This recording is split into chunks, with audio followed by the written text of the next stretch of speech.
ሚኪያስ እጅጉን በጣም ያልጠበቀው ነገር በእህቱ ላይ ስለተከሰተ እጅጉን በጣም ተናደደ። ጭራሽ ደግሞ ያ ሰው ይሆናል ብሎ አላሰበም ነበረ። እንግዲህ ማህሌትን ሲተናኮላትና እንዲሁም ደግሞ የድብደባ ጥቃትን ያደረሰባት ትሪስትን የገደለው ያ ብሩክን ግደልልኝ ብሎ ያዘዘው ሰው ነበረ። በእህቱ በኩል እንግዲህ ተገኝቶ ሲገኝ ሚኪያስ እጅጉን በጣም ተናደደ።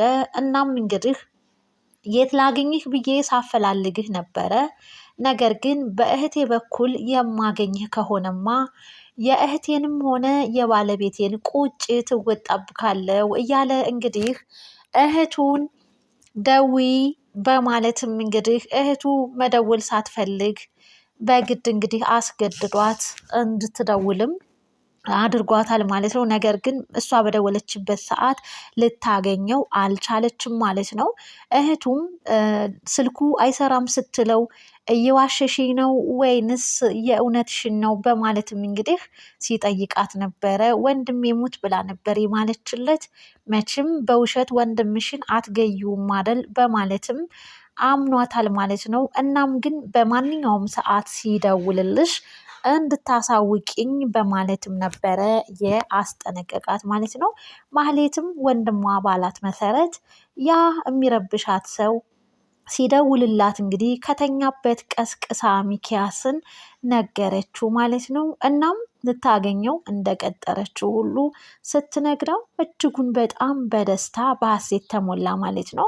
ከዛ በፊት እንግዲህ በሱ እየተጠራጠረ የነበረውን መርማሪው ፖሊስ ከሱ የበላዮችን እንግዲህ ሄዶ በገንዘብ በማነጋገር ያው ገንዘብ የማይቀይረው ነገር እና የማያደርገው ነገር የለምና አሁን ላይ እንግዲህ እኔ ላይ ያለውን ጥርጥር በሙሉ ወደ ብሩክ እንዲዞርልኝ አድርግልኝ፣ እንዲሁም ደግሞ የትሪስትን የግድያ ሞት እንግዲህ ምርመራውን እያካሄደ እያጸና ያለውን መርማሪ ፖሊስ ልትቀይርልኝ ይገባል በማለትም እንግዲህ የበላይ ከኮማንድ ፖስቱ ጋር አንድ ላይ በመሆን ሚኪያስ በማውራት በመነጋገር እና ከበቂ በላይ የሆነ ገንዘብን በመለገስ ያ ሰው ያው ሙስና እንዲሰራለት እና ሚኪ በሚፈልገው መንገድ ጉዳዮቹ እንዲስተናገዱለት እንግዲህ እየሆነለት ይገኛል ማለት ነው። ያም እንግዲህ ኃላፊው መርማሪው ፖሊስን እሱ የያዘውን ኬዝ ሌላ ሰው እንዲጨርሰው እና እሱ ደግሞ ወደ ሌላ ስራ መሄድ እንዳለበት እንግዲህ ሲነግረው እጅጉን በጣም ከፍቶታል ማለት ነው። ለምንድን ነው እኔ የጀመርኩትን ስራ መጨረስ አለብኝ፣ አዲሱን ስራ ያ የሚመጣው ሰው ሊይዘው ይገባል፣ እኔ ይህን የጀመርኩትን ስራ ራሴ ልጨርስና ራሴ ወንጀለኛውን ለፍርድ ማቆም አለብኝ በማለትም እንግዲህ ቢነግረውም ዋናው ኃላፊ አዛዡ ያው ከበላዩ ስለሆነ ትዕዛዝም ስለሆነ ሊሰማውን ፍቃደኛ አይደለም ማለት ነው። እናም እንግዲህ በሚገርም ሁኔታ የትሪስትን ኬዝ እንግዲህ ጉዳዩን ሌላ ሰው ነው የሚይዘው በማለትም ትክክለኛ መንገድን እየመራ ያለውን መርማሪ ፖሊስ እንግዲህ ሚኪ ከላዩ ላይ ብድግ እንዲደረግለት ያው በሳንቲም አስቀይሮታል ማለት ነው። እናም እንግዲህ ያ ኃላፊው ከመርማሪው ፖሊስ ጋር ካወራና ከተነጋገረ በኋላ ከሚኪ ጋር ተቀጣጥረው ነበርና ያው ሁሉም ነገር በምትፈልገው መንገድ ሆኖልሃል። እንግዲህ ሚኪ የጠበቀው ከተከስተ ጋር ሆኖ ነበረ። ያ ደግሞ ኃላፊው እኔ ብቻህን እንጂ ልታገኘኝ የሚገባው ከሰው ጋር አይደለም በማለትም በመጀመሪያ ሊያናግረውን ፈቃደኛ አልነበረም። ከዛ ግን ያው ተከስተን ዘወር በልልን በማለት ሁለቱ ብቻቸውን አውርተው በቂ የተባለውንና የሚያስፈልገውን ገንዘብ እንግዲህ አበርክቶለታል ማለት ነው። በጣም ነው የሚያሳዝነው። እንግዲህ እውነት በገንዘብ መደበቅ በጣም ያማል። እናም ተከስተን በሚሆነው ነገር ሁሉ እንግዲህ አሁን ላይ ከሚኪ ጎን አለሁ እያለ ነገር ግን የሚኪን ጉዳይ ያው ቀን እያመቻቸለት ይገኛል ማለት ነው ተከስተ። ነገር ግን ተከስተና ሚኪ ያው ሁለቱም እጃቸው ንጹህ አይደለምና ተያይዞ ምልቀት ይኖረዋል። ወይም ደግሞ ተከስተ እኔም ያው ወንጀለኛ ስለሆንኩኝ ሚኪን አላጋልጠውም ሊል ይችላል። ነገር ግን ሚኪ ላይ አሁን ያው የወንጀል ማስረጃ ቪዲዮ ስላለው ተከስተ ግን ምንም አይነት ወንጀል ሲሰራ የሚያሳይ ማስረጃ ምንም ነገር ስለሌለበት በዛ ሊያመልጥ ይችላል። ነገር ግን ለሚኪ ቀንና ጊዜ እያመቻቸለት ይገኛል ማለት ነው። እናም እንግዲህ ሚኪ በሚፈልገው መንገድ ጉዳዩ በተለይ ደግሞ እሱ እንግዲህ መርማሪው ፖሊስ ሚኪ ላይ ነው ፎከስ ያደረገው። እናም አሁን ላይ ያን ነገር ከላዩ ላይ ገለል እንድልለት ስላደረገለት በጣም ደስ ብሎታል ማለት ነው። በሌላ በኩል ደግሞ በጣም በሚገርም ሁኔታ ብሩክ እንግዲህ ትሪስት ላይ ያኔ ተኩሶ የገደለውን ሰው እንግዲህ በፎቶ አገላብጦ በማየት አግኝቶታል። መርማሪው ፖሊስ የተሳሳተ ሰው እንዳትጠቁመኝ አደራህን እያለውም ምንም የተሳሳትኩት ነገር የለኝም ይህ ሰው ነው የተኮሰብን በማለትም እንግዲህ ገዳዩን መልምሎ አውጥቶታል ማለት ነው። ያ ደግሞ እንግዲህ ለነ ሚኪ ትልቅ አደጋ ሆኗል ማለት ነው።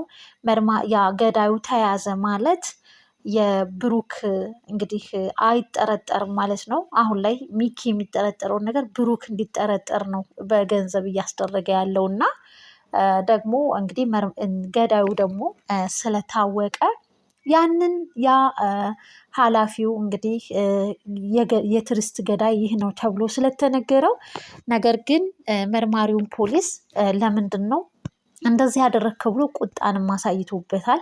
ምክንያቱም አንተ ይሄንን ስራ ለቀሃል በማለትም ይህንን ኬዝ በሙሉ ለአዲሱ ሰው ልታስረክበው ይገባል፣ አንተ ግን ልትሰራው አትችልም፣ ሌላ ስራ ነው የምትሰራው ብሎ ነው ያዘዘው። ባይወድም እንግዲህ ከላይ የመጣ ትዕዛዝ ስለሆነ ቢናደድም መርማሪ ፖሊስ እሺ ከማለት ውጭ እንግዲህ ሌላ ነገር ምንም አላለም። ይህንን ነገር ግን ለብሩክ ነግሮታል ማለት ነው። ብሩክ እና ታዲያ አሁን ይህንን ኬዝ የሚይዘው ሰው ጥሩ ነው እንደ ሲል እንግዲህ አንዳንድ ሙስና በገንዘብ ምናምን የሚባል ነገር አለ። ብቻ ግን ብዙም አላቅም። እኔ የማውቀው ይህንን የእናንተን ኬዝ መተዌና ወደ ሌላ ስራ መሄዴን ነው። ይህንን ስራ የእናንተን ስራ ሌላ ሰው ነው የሚሰራው በማለት እንግዲህ ይነግረዋል። ያው አደጋ ላይ ነን ማለት ነው በቃ እያለ ነው ብሩክ ማለት ነው። ብሩክ እንግዲህ ብዙ የመከራ ስቃዮች ወደፊት የተደገሰበት ይመስለኛል። ነገር ግን ያው ብዙን ጊዜ ያው የሰው ልጅ በህይወት ሲኖር ብዙ ውጣ ውረዶች አሉት፣ መሰናክሎች አሉት፣ ያው ቻይሌንጆች አሉት። እናም እሱ ነገር ደግሞ ለሱ ያው ለቀጣይ ህይወቱ ያበረተዋል፣ ያጠነክረዋል። ነገር ግን መከራን በመከራ ላይ ፈተናን በፈተና ላይ ሲደራረብ በጣም ነው የሚከብደው። ነገራቶቹ በጣም ክብድ ብለውታል ብሩክ። እናም ልዕልት ምን ሆነህ ነው የፈዘዝከው? ምን ሆነህ ነው የተከስከው? እያለችም ስትጠይቀው ልዕልትም ስትጠይቀው እንግዲህ አሁን ላይ እኮ በቃ የማንነትክ ጥያቄ ወይንም ደግሞ አንተ ማን እንደሆንክ የምናረጋግጥበት ጊዜህም ቀጠሮህም እየደረሰ ነው ብላም ስታበረታታው እሱ ግን ተክዟል በጣም። የኔን ማንነት ሚኪ አሁን በስነስርዓት ያረጋግጥልኛል ይነግርልኛል ብለሽ ነው እያለም እንግዲህ ብሩክ ልዕልትም እንግዲህ እያበረታታችው ተመልክተናታል ማለት ነው። እናም እንግዲህ አሁን ላይ እንግዲህ በሚገርም ሁኔታ በስተመጨረሻም የብሩክ የሚኪ እህት እንግዲህ ያ እሷን የሚያስቸግራት ሰው ወይንም ደግሞ የትሪስት ገዳይ የሆነው ሊያገኛት እንደተቀጣጠሩ ለወንድሟ ነግረው፣ ወንድምየውም እንግዲህ ሚኪ እጅጉን በጣም ደስ ብሎት እንግዲህ እሱን ለማግኘት ሽጉጡን አቀባብሎ አስተካክሎ ይዞ ከተከስተ ጋር ሶስቱም አንድ ላይ እህቱም ሆነው ጉዟቸውን አድርገዋል። እንግዲህ እሱን አግኝተው ያስወግዱት ይሆን ወይንስ? ለነገሩ ወንጀለኛና ነብሰ ገዳይ ስለሆነ በጣም የሚጠነቀቅ ሰው ነው።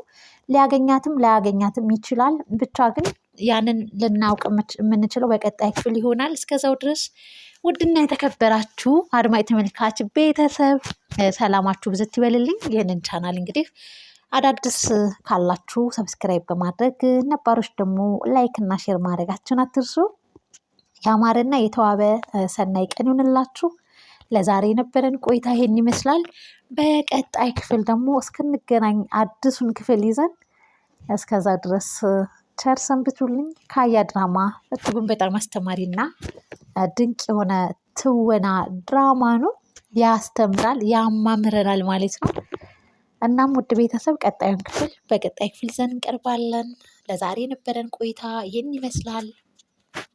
ስለምታበረታቱኝ አመሰግናለሁ። ክብረት ይስጥልኝ። ባይ ባይ ውድ ቤተሰብ።